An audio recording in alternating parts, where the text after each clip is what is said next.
નમસ્કાર. આપ જોઈ રહ્યા છો આઝાદ મીડિયા લાઈવ. આજરોજ કોડીનાર મુકામે નાલંદા વિદ્યાલય છાછારા ઝાપા 70થી વધારે સ્કૂલના વિદ્યાર્થીઓએ તેમજ શિક્ષકોએ સંગીત સાથે પ્રાર્થના સભાનું આયોજન કરવામાં આવ્યું હતું. આ પ્રસંગે શ્રી નાલંદા વિદ્યાલયના પ્રિન્સિપલ જાદવ સાહેબ તેમજ મેયર સાહેબ, કોડીનારના અગ્રણીઓ તેમજ 70થી વધુ શાળાના શિક્ષકોએ હાજરી આપી બાળકોને પ્રોત્સાહિત કર્યા હતા. અને શ્રી જાદવ સાહેબના કહેવા મુજબ જો દર વર્ષે આવા આયોજન કરવામાં આવે તો બાળકોમાં એક રાષ્ટ્રીય ભાવના અને એકબીજા પ્રત્યે પ્રેમ ભાવ રહેશે અને બાળકોમાં સંસ્કાર અને સંસ્કૃતિની જાળવણી રહેશે. સંગીત સાથે પ્રાર્થના કરશું તો સંગીત સાથે પ્રેમ પણ રહેશે.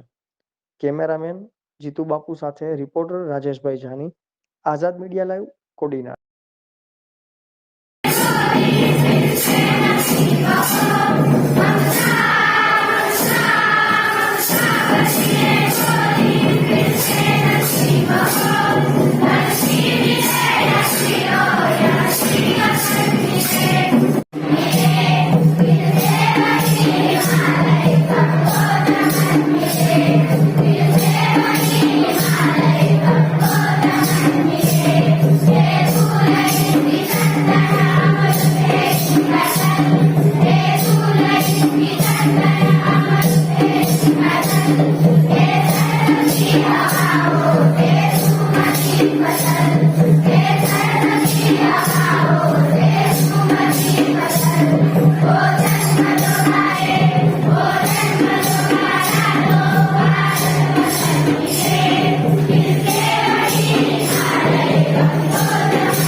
શું નામ છે તમારું? મારું નામ જયપાલ છે. ક્યાં ગામથી આવો છો? જગતિયાથી. જગતિયાથી આવો? હા. અહીં શા માટે આવ્યા છો? અહીંયા સ્પર્ધામાં, સ્કૂલ સ્પર્ધામાં. તમને કેવું લાગ્યું? આ સ્પર્ધામાં અમને સારું લાગ્યું, ખૂબ ખૂબ જાણવા મળ્યું. બધી જ અમને જાણીતી મળી આ સ્કૂલમાં આવીને, આ સ્પર્ધામાં આવીને. બેન, તમારું નામ શું છે? રવીના રાઠોડ. ક્યાં ગામથી તમે આવો છો? જગતિયા. જગતિયા ગામમાંથી. બેન, તમે અહીંયા આવ્યા પછી તમને આ વિશે શું લાગ્યું છે અને કેવું લાગ્યું છે? આ વિશે તમે શું કહેશો? આ સ્પર્ધામાં આવીને અમને ખૂબ જાણવા લાગ્યું અને ખૂબ મજા આવી. આ વિશે બેન તમે કેટલા દિવસની તૈયારી કરી હતી? 5-6 દિવસથી. હવે આ પછીના કાર્યક્રમો આવા કંઈ સંગીતના થાય ત્યારે તમે શું કરશો કે આગળ સંગીત માટે પ્રગતિ કરશો એ વિશે તમે શું કહેશો? હા, અમે ભાગ લેશું જો આવી પાસે આવશે તો. સાહેબ, આપનો પરિચય આપશો? મારું નામ રણજીતસિંહ ગોયલ, હું જગત્યા પ્રાથમિક શાળાના આચાર્ય તરીકે ફરજ બજાવું છું. સાહેબ, તમે જે આ બાળકોનો કાર્યક્રમ સંગીત વિશે ગોઠવાણો આ વિશે તમે શું કહેવા માંગો? ખરેખર હું આભાર માનીશ આપણા પૂર્વ સાંસદ દિનુભાઈ સોલંકીનો કે જેની આવી કોમ્પિટિશન જાહેર કરી છે. કદાચ મને એવું લાગે કે હવે પ્રાર્થનાની કોમ્પિટિશન કદાચ ભારતભરમાં આ પહેલી વખત આપણા કોડીનાર તાલુકે થતી હોય અને કોડીનાર તાલુકાની અંદર કમસે કમ 100 જેટલી શાળાઓ છે એને એક મોટિવેટ કરવા માટે, એની અંદર એક રાષ્ટ્રભાવનાનો વિકાસ થાય, એક આધ્યાત્મિકતાનો બાળકમાં વિકાસ થાય, એક સંગીત કંઈક શીખવા મળે, કંઈક જાણવા મળે, આ હેતુ અંતર્ગત આ જેને કોમ્પિટિશનનું આયોજન કર્યું છે એ ખૂબ સરસ મજાનું આયોજન છે. આજે કેટલા ગામડાઓના વિદ્યાર્થીઓએ આ કોમ્પિટિશનમાં ભાગ લીધો? 70 જેટલા ગામડાઓ એટલે 70 જેટલી પ્રાથમિક શાળાઓ અને માધ્યમિક શાળાઓએ આ કોમ્પિટિશનમાં ભાગ લીધો છે. સાહેબ, આ કેટલા વાગ્યાથી? સાહેબ, આપનો પરિચય? વિનુભાઈ બારડ.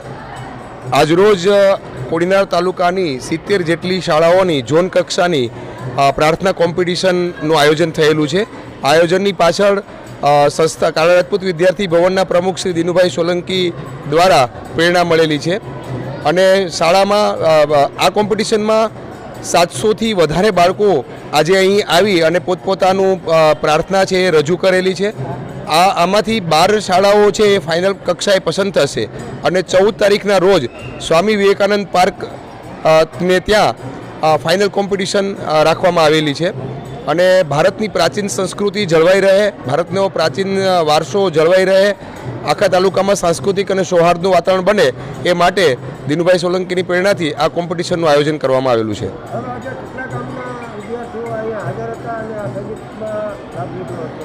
70થી વધારે શાળાઓના બાળકો આ કોમ્પિટિશનમાં અત્યારે હાજર છે અને 700થી વધારે પ્રાર્થના બોલનારા વિદ્યાર્થીઓ અને સાથે સંગીત સહાયકો થઈને ટોટલ 900 વિદ્યાર્થીઓ અને શિક્ષકોની હાજરી આજે અહીં છે અને આખા રાજ્યમાં આ એક વિશિષ્ટ પ્રકારની સ્પર્ધાનું આયોજન છે.